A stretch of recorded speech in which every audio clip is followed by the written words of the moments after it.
आज अष्टमी आहे, नवरात्राचा 8वा दिवस, त्यामुळे कडाकणी तर केलीच पाहिजे। त्यामुळे आज कडाकणी करूया आपण आणि जरा गुळाची करूया। काही जण साखरेची करतात, कारण साखर आता शुगरला किंवा आपल्याला बीपीला चालत नाही, म्हणून मग गुळाची करणार आहे, काळा गुळाची। त्यामुळे थोडासा रंग वेगळा येणार आहे, पांढरा शुभ्र येणार नाहीये। हे बघा, हा असा काळपट गुळ आहे। आता ह्याचं मी अर्धच वाटी घेतलेला आहे, कारण आपल्याला कमी गोड करायची आणि सगळे लहान लहानच प्रमाण घेतलेलं आहे। आता त्याच्यामध्ये मी हे एवढंच वाटी पाणी घेणार आहे आणि हे मिक्स करून बाजूला ठेवणार आहे।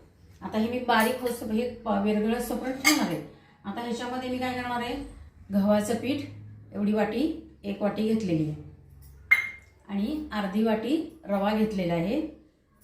त्याच्यामध्ये वेलदोडे जायफळची पावडर टाकलेली आहे आणि अगदी चिमूटभर, म्हणजे चिमूटभर, हे बघा चिमूटभरच मीठ घालायचं आहे। हा गोड पदार्थ आहे, खरं टाकत नाही, पण सगळेजण दाखवतात म्हणून मी दाखवते, पण मी कधीही टाकत नाही मीठ ह्याच्यामध्ये, कारण हा गोड पदार्थ आहे। गोडात मिठाचा खडा टाकायचा नाही, त्यामुळे पण मी दाखवते तुम्हाला ते। आता मी हे सगळं आणि ह्याच्यात थोडंसं तेल घालणार आहे, मोहन घालतात पण मी कच्चं तेल घालणार आहे, त्याची पण छान होतात। आणि हे तेल घालणार आहे आणि हे तर मी एका 1 चमचा हे एवढंसं घातलेलं आहे। आता हे पाणी मी विरघळून घेणार आहे आणि ही कणिक मळून घेणार। कणिक मळली होती ती चांगली अशी घट्ट मळायची। त्याच्यामध्ये हे एवढ्या लाटा केल्या आणि इथे मी हे करून ठेवलेले आहेत, तर त्यामुळे हा झाकणाने ही अशी पातळ एकदम कागदासारखी लाटायची, एकदम पातळ लाटायची की ती असं दिसलं पाहिजे आरपार, आणि मग ती रेटून चांगली दाबून करायची, म्हणजे मग होती पातळ ती। झाकणाने अशी काढलेलं आहे हे असं मधलं, आणि ह्याच्यामध्ये फोकनी आट्याने असे थोडेसे टोचे मारून घ्यायचे, म्हणजे मग ती फुगतच नाही। आता हे करून ठेवलेले आहेत ना,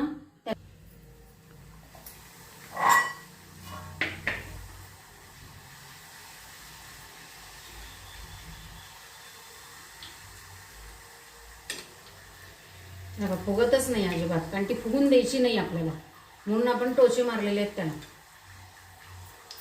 थोडीशी झाली की ती निथळून घ्यायची, आणि ती सुरुवातीला तुम्हाला वाटेल मऊ आहे किंवा काय, पण नाही, ती नंतर कडक होते चांगली।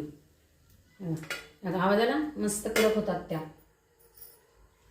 आता अशा पद्धतीने मी सगळं करून घेते, वास छान येतो याचा गोड असं तळताना।